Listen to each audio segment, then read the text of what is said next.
Let me give you just a few tips on time management essentials. First of all, you run the day or it runs you. It's not that difficult to get something started. You run it for a while, and after a while it starts running you. That's part of the challenge.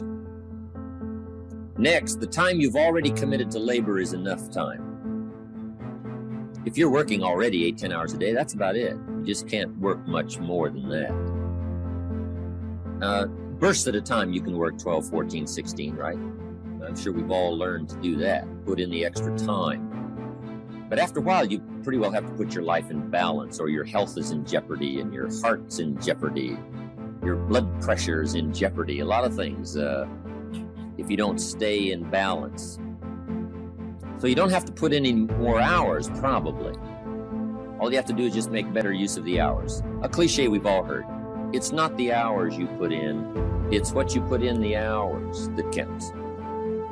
Now also, you need a written set of goals, time management essential, priorities, good plan for the next 10 years especially, some of the things you want to accomplish.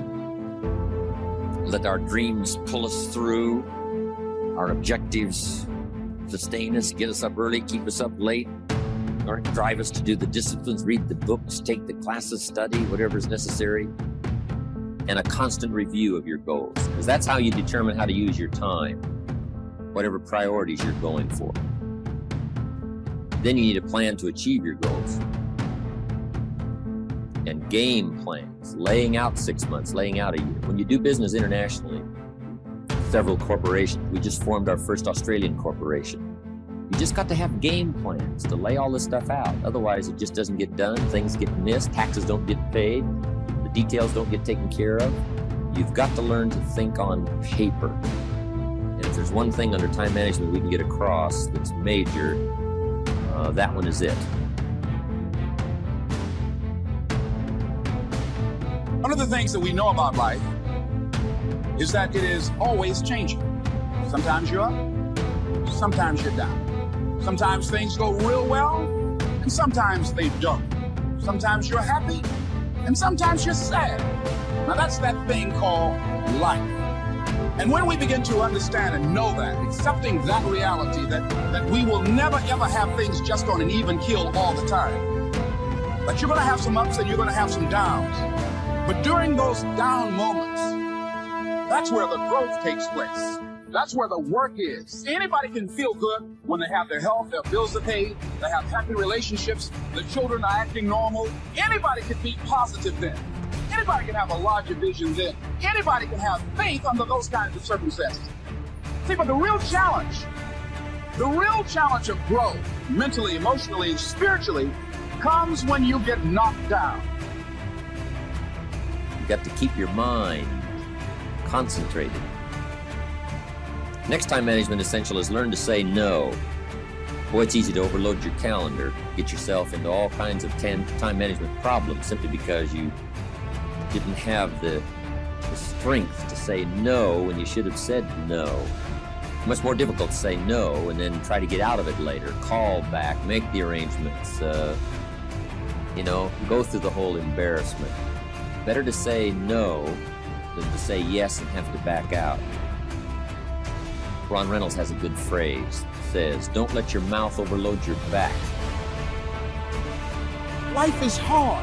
See, for every time you have a plan, a dream, an aspiration, or a goal, do you know what happens every time you have one of those? This thing comes along called life. It happens to everybody. Life has disappointment. It got peaks and valleys. You're going to lose somebody you care about one day.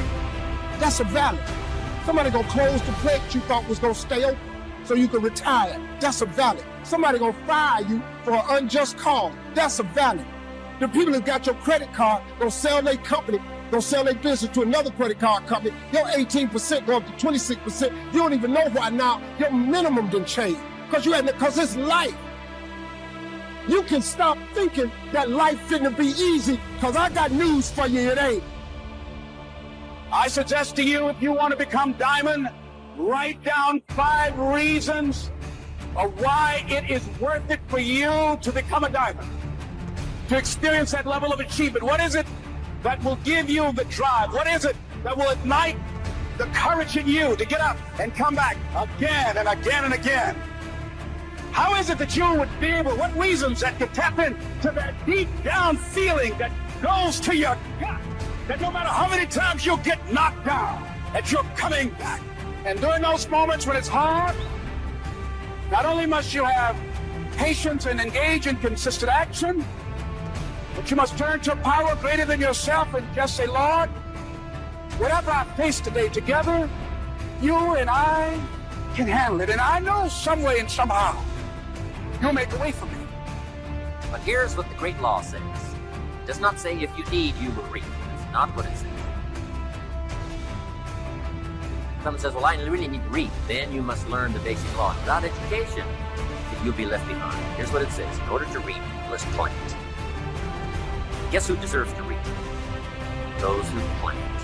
So, could I deserve something unique and valuable? Yes, if you understand the law, if you understand how it works in your own self-interest.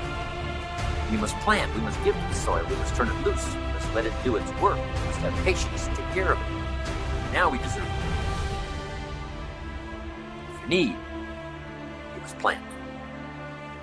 Next, if you need to find, in your own self-interest, if you need to find, here's what it says. You must search to find.